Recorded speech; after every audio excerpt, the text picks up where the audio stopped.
how to interpret basic astrological combos is a step 2 question.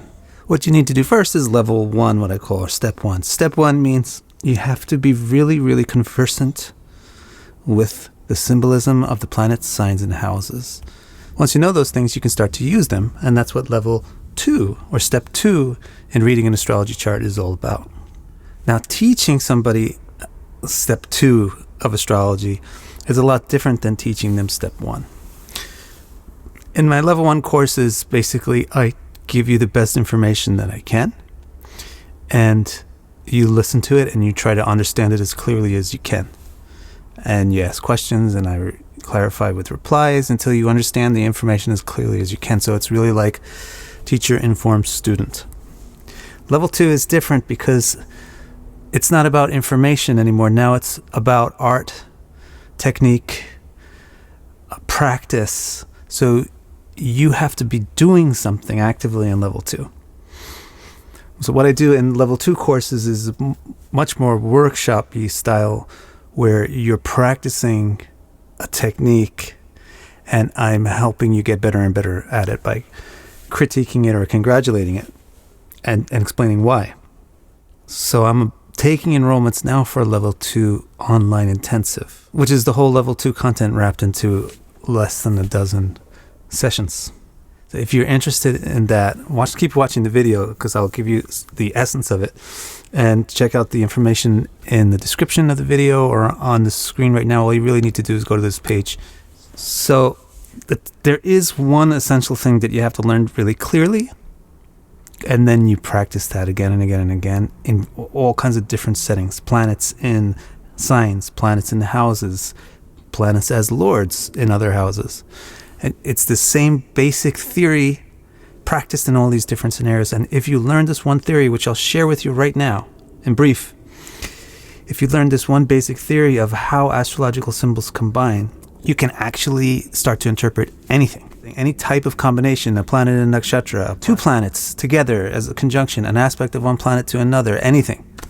In the course, we're going to specifically practice on planets in signs, planets in houses, and planets as lords in other houses.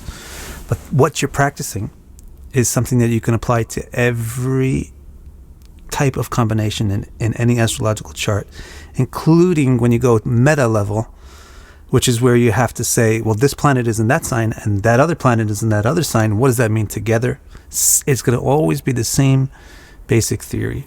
So to give the theory a name, it's called the theory of synergy and dissonance.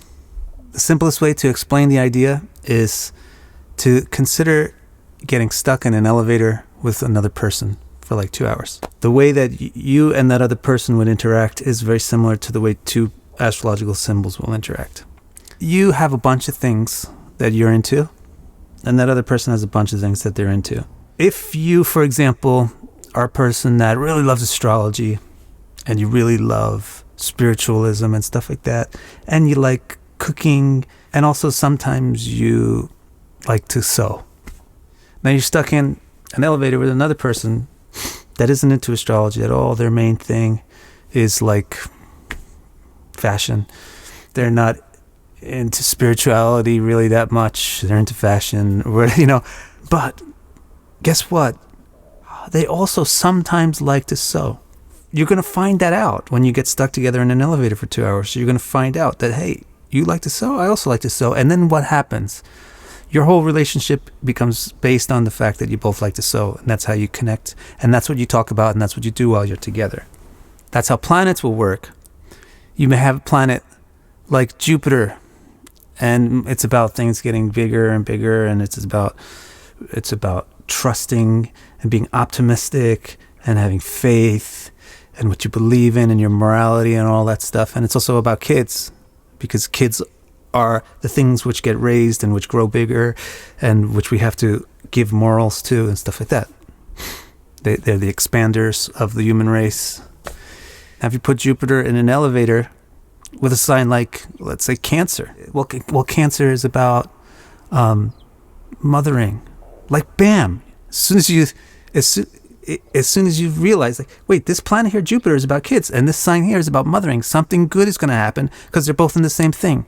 They're going to have a nice time in this elevator together. They're going to have something to talk about, something to work on. Right? So this is the basic principle. You look for synergy, and synergy between the two symbols shows you where stuff will go well. If you find that you do have something in common with somebody else that you're stuck with, it lets the relationship go well. And even if it's not your main thing that you're mainly into, if it's a sub thing that you're a derivative, something that you're sometimes into, it will become a main theme when you're with that person. Now, besides synergy, there's two other states. This is the theory of synergy and dissonance that we'll be practicing in level 2. Right? So I kind of explained to you really quick what synergy is like. In the course, we'll go through every planet and every sign, or at least you'll do as many exercises with those as possible, and I'll give you my notes on all the rest that you didn't get to directly practice.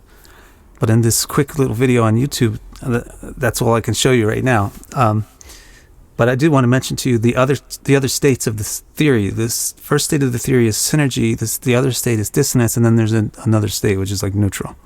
So dissonance means if you get stuck in the elevator and you love knitting and the other person hates knitting, then you're going to be focused on knitting, but it's not going to be pleasant. Now nobody really feels passionate about knitting like that, like I hate knitting. But imagine if you get stuck in an elevator with somebody that loves Trump and you hate Trump, or vice versa. You're going to it's going to be the issue between you guys stuck in that elevator, and it's not going to be a very pleasant experience. Whereas if you get stuck in an elevator where you hate Trump and another person hates Trump, it can be a pleasant experience. Or if you get stuck in an elevator where you love Trump and the other person loves Trump, it can be a pleasant experience. So when there's synergy, the combining symbols do well.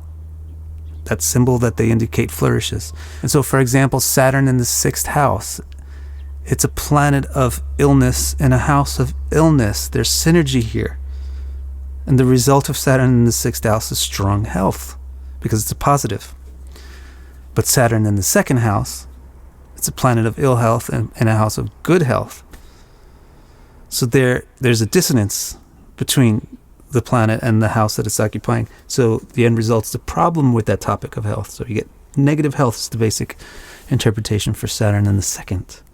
And the third state that you'll find when you put symbols together is the thing that you find most of the time, which is nothing in particular. Not a big synergy, not a big dissonance.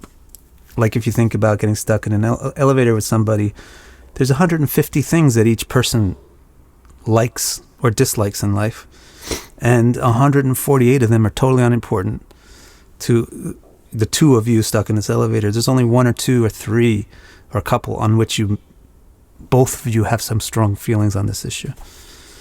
So that happens a lot, and you should just ignore that.